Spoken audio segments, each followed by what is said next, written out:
Our Phi Beta Kappa speaker is David Nolan.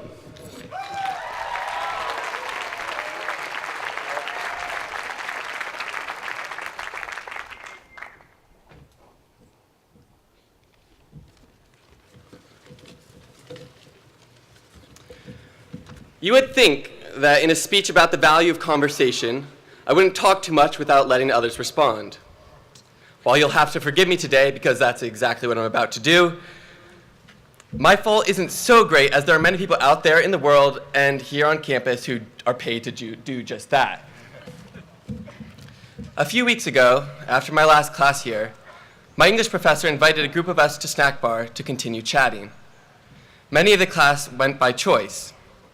Some of us fell prey to the coercive power of free food. We talked, and eventually all of us agreed that when we were freshmen, we were more confused than coherent. 4 years ago, we professed that we cared a lot about school, about activities, about world issues. But we've had to learn the difference between words and actions. At times, under the stress of a heavy workload, it was easier to dismiss others' ideas, easier to diminish their accomplishments, easier to conform to an expected viewpoint.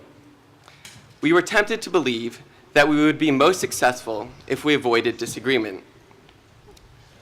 This year, I was surprised when I heard some underclassmen say, "I don't get this professor. I don't know what she wants to hear." What surprised me the most is that they were not talking about an English essay, but a math quiz. I'm guessing that professor wanted to hear numbers. But then there was that class that invaded your life outside of the classroom. That conversation that called into question your most sincere beliefs.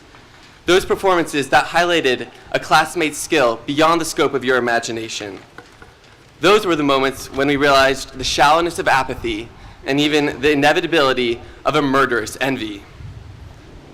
I'm sure many of you have had with friends heated arguments on topics of massive importance, be it religion, politics, the environment, what pizza to order at the 82 Grill.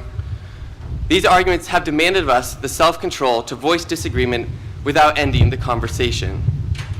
If we closed the door to conversation, there would be no future hope for them to convince us of our fault or for ours to convince us of theirs. We couldn't just disengage.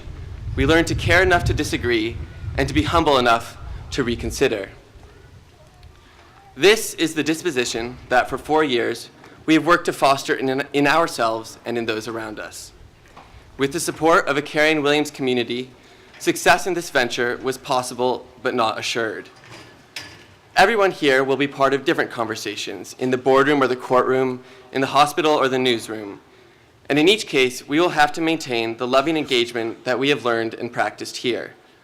We must vocally disagree, actively reconsider, and always converse. Only then do we avoid a disengaged tolerance and offer to ourselves and to our communities a path through a land divided by ideological warfare. At the end of our snack bar conversation on that sunny day, my professor said, "It's probably time for us all to go do our work."